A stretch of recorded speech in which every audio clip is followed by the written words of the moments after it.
Era para ser simples, nós achávamos. Pegue um pouco de cromossomos, corte, coloque lá e uau! O ser humano perfeito.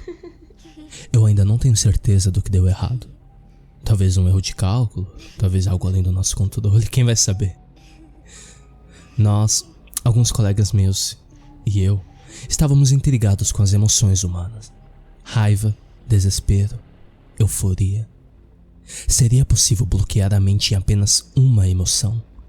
Bloquear a mente em um estado de completa euforia, de modo que a tristeza ou raiva ofusquem seu pensamento? Teoricamente, sim.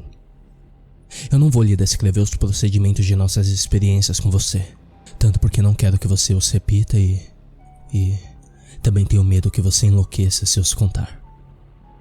As coisas terríveis que fizemos.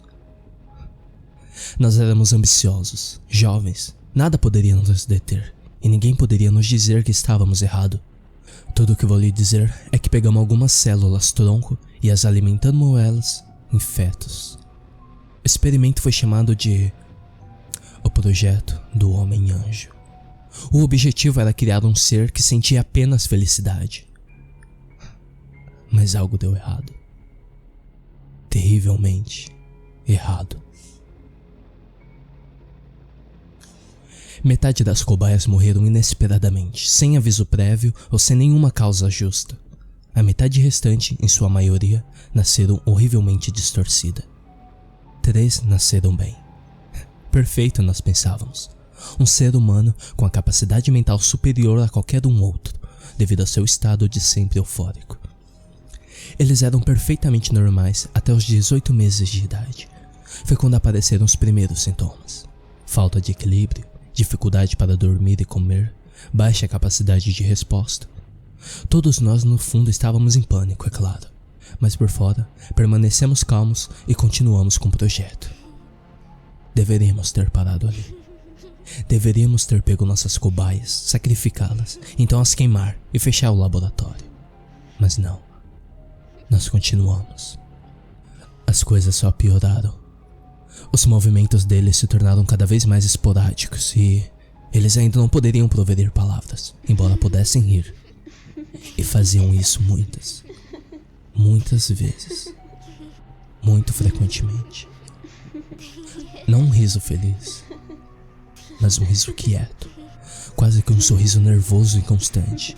Não importava quanta dor era infligida sobre a cobaia, ele simplesmente te encarava e ria, como se estivesse zombando de você, chamando de fútil suas tentativas de prejudicar. Esperávamos que as cobaias tivessem uma capacidade extra de aprendizagem, mas o contrário ocorreu. O desenvolvimento mental delas era severamente atrasado. Elas não conseguiam prestar atenção em algo por mais de alguns minutos antes de cair em mais um ataque de riso.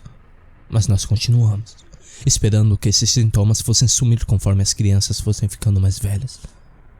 Nós demos um nome para os sintomas: Síndrome da Marionete Feliz, porque os movimentos irracionais das crianças faziam parecer que elas eram fantoches em cordas. 5 anos no projeto e percebemos que não havia esperança. Nós não aguentávamos mais o riso incessante dessas crianças, como elas soubessem de algo que nós não sabíamos. Olhar para ela e vê-la se contorcer esporadicamente e rir demais é uma coisa assombrosa. 2 dos meus colegas já tinham saído porque não aguentavam mais. Eu nunca mais ouvi falar dele depois disso. Eles provavelmente estão mortos.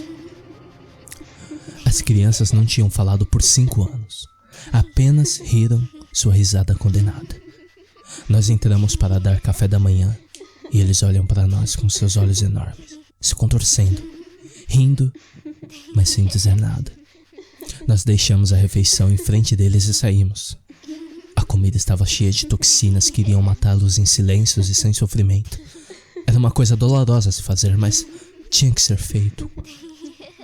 Contudo, não era tão fácil.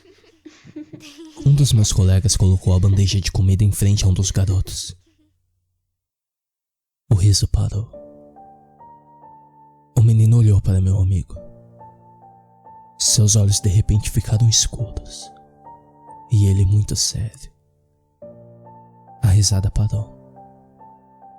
Eles continuaram a olhar para ele e se contorcer por um tempo. Meu amigo estava em choque e não se moveu. Meus colegas e eu estávamos com a caneta e o bloco de notas pronto para escrever. De repente, meu amigo caiu de joelhos, segurando a cabeça e gritando furiosamente. Ele parecia estar sentindo muita dor. Meus colegas e eu estávamos tão surpresos com isso, mas não podíamos fazer nada. Nada além de sentar e assistir. Meu amigo caiu no chão, gritando palavrões. Ele se bateu violentamente algumas vezes e depois ficou quieto.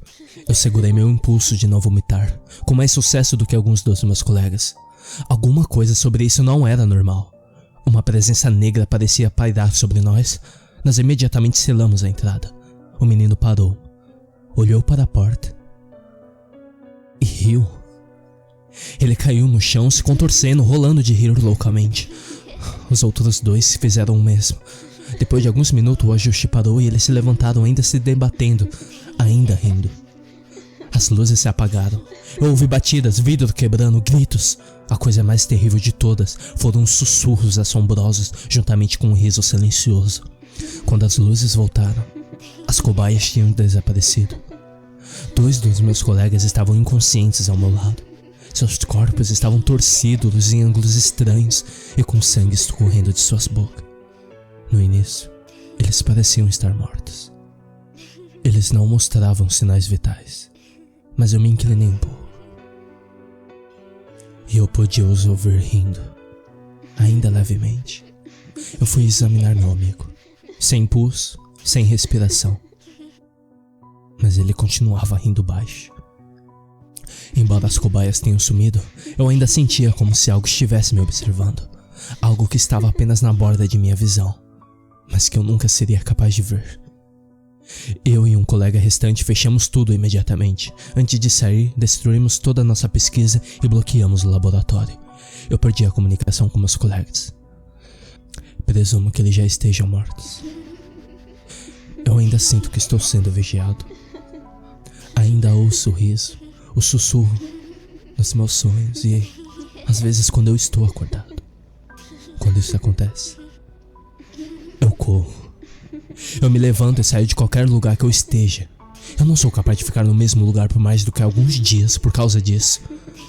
Isso se espalhou. Outras crianças foram vistas com sintomas semelhantes. Eu não tenho nenhuma ideia de como isso se espalhou. Isso não era para ser contagioso.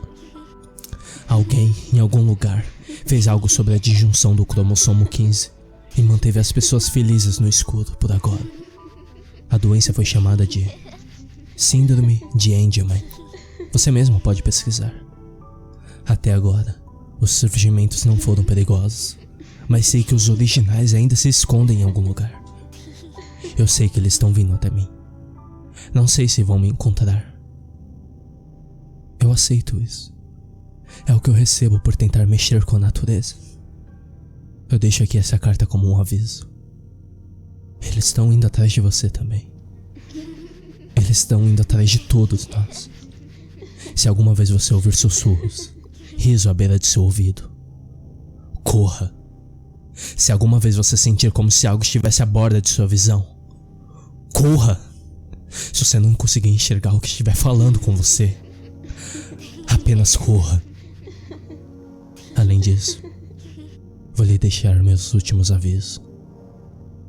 1. Não mexa com o que não é seu. 2. Até os anjos podem ser demônios disfarçados. E 3. Não venha até mim.